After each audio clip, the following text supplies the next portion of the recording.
You've seen those behind-the-scene photos where dozens of crew members are crowded around a camera. There's a DP, a first AC, a second AC, PAs, grips, gaffers, sound, makeup.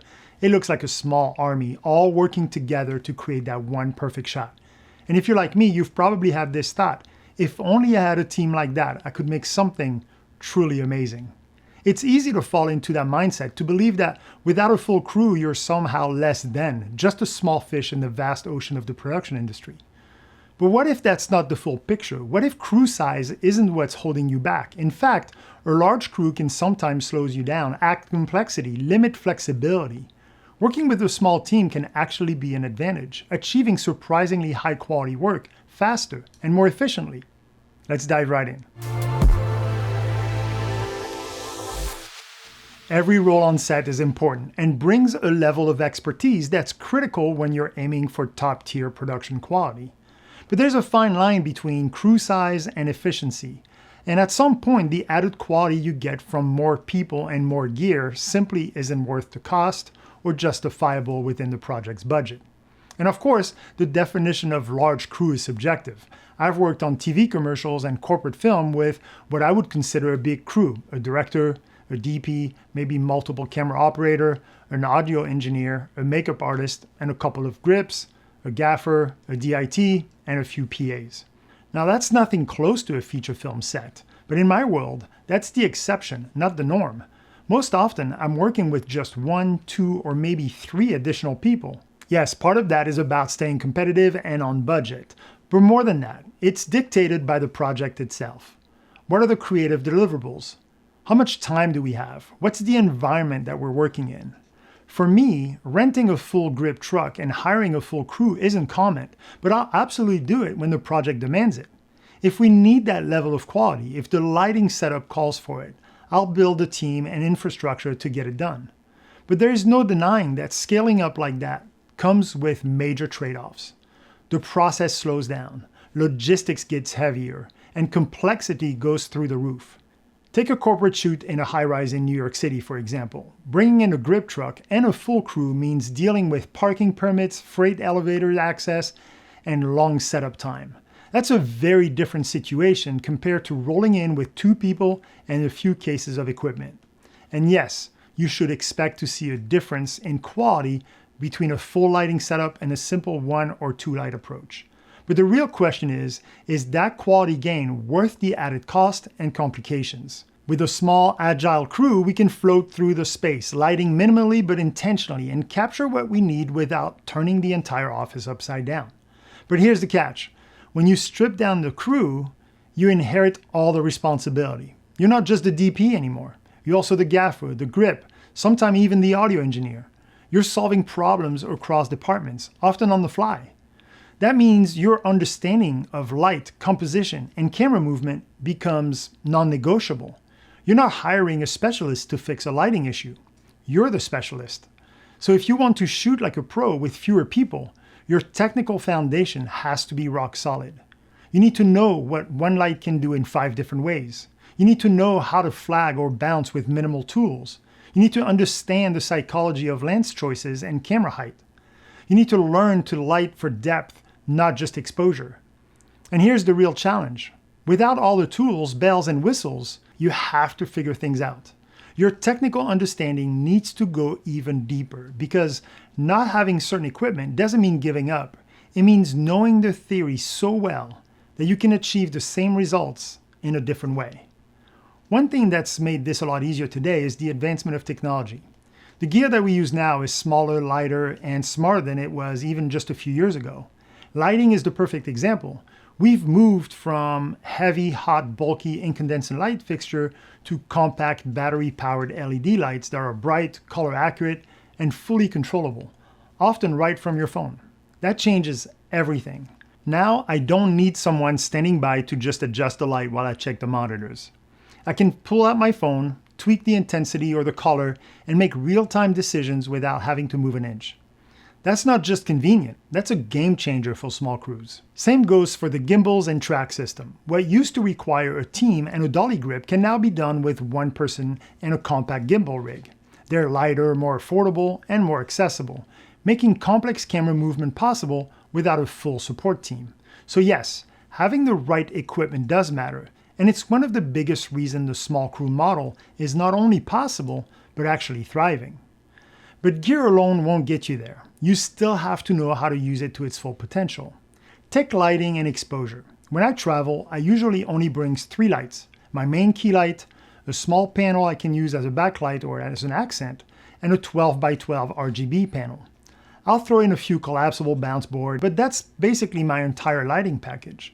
So I have to get pretty creative. I need to shape, bounce, diffuse, or flag what I have in order to achieve the look that I want, but also properly expose the image.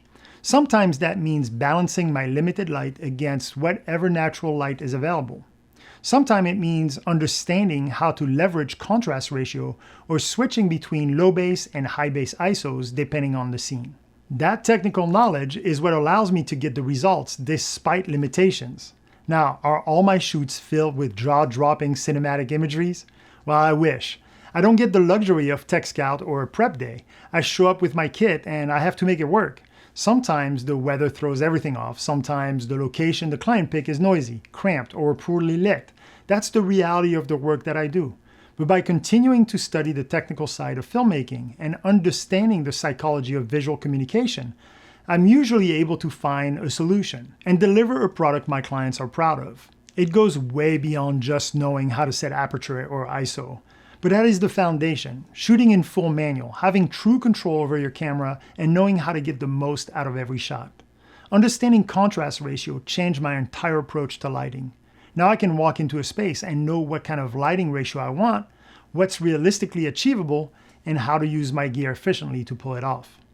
Knowing how to use native ISOs, variable ND filters, and expose properly for my sensor has become second nature. That's why my channel says, master the technical, free your creativity. Because it's true. The more you understand, the more equipped you are to solve problems. And filmmaking is nothing if not problem solving, especially when working with a small crew and limited gear. The best solution is often hidden in your experience, not your equipment. The more you know, the less you need, and the more you can do with less.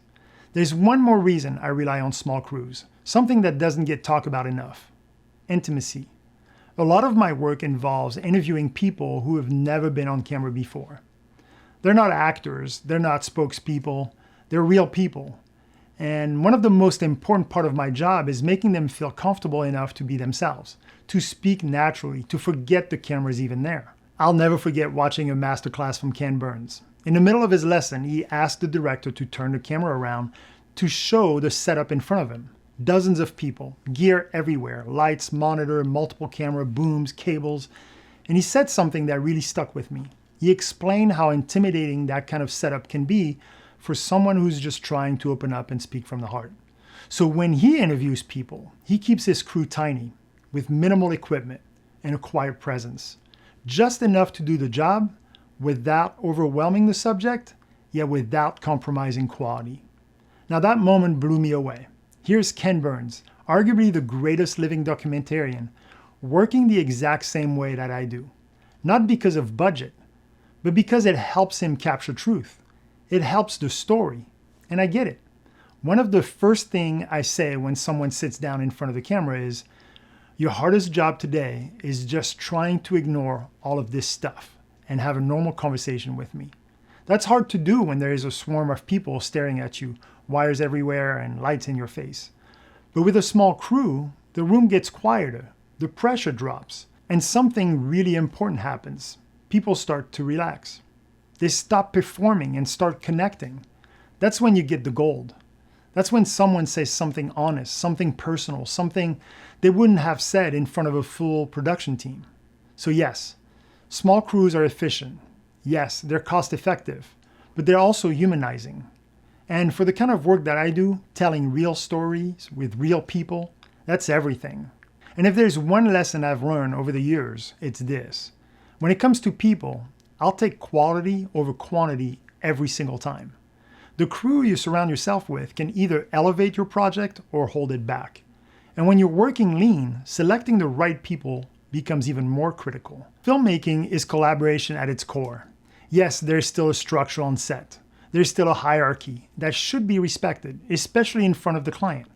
But when you're working with people who genuinely care about the outcome, who are there to serve the project and not their own title, that structure becomes a framework, not a barrier. I've worked with experienced veterans who will jump to move gear, reset light, or wrap a cable. And I've worked with younger, less experienced crew who brought a serving attitude, willing to help however they can, eager to learn, and focus on the team, not just themselves. Now that kind of mindset, it's invaluable. Because at the end of the day, I don't care how much gear we have or how polished the storyboard is. If the team on set isn't aligned and they're not pulling in the same direction, the final product will suffer. But if you have the right people around you, people who are all in, egoless, and committed to the vision, then even the biggest challenges become manageable. And the best part? The set becomes a place you want to be, where solving problem is part of the fun, where everyone's contribution is felt, and where high-quality work doesn't just happen, it's built together.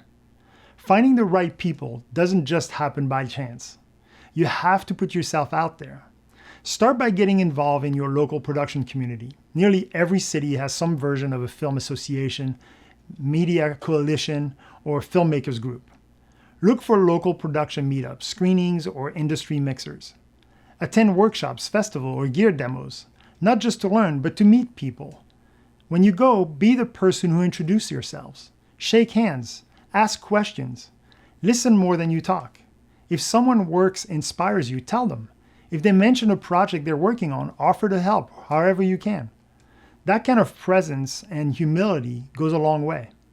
And here's something I want to leave you with. Don't just look for those kind of people. Be one. Be the crew member who showed up to serve the story. Be the person who sets ego aside and asks, what do you need? Whether you're pulling focus or picking up trash, your willingness to help, to collaborate, to support the vision, that's what makes great work possible. Because when the crew is small, every person matters even more. So if you get the chance to jump on someone else's project, take it. And show up ready to do whatever is needed. That's how you grow. That's how trust is built. And that's how the best stories get told. Thanks for watching, and happy filming.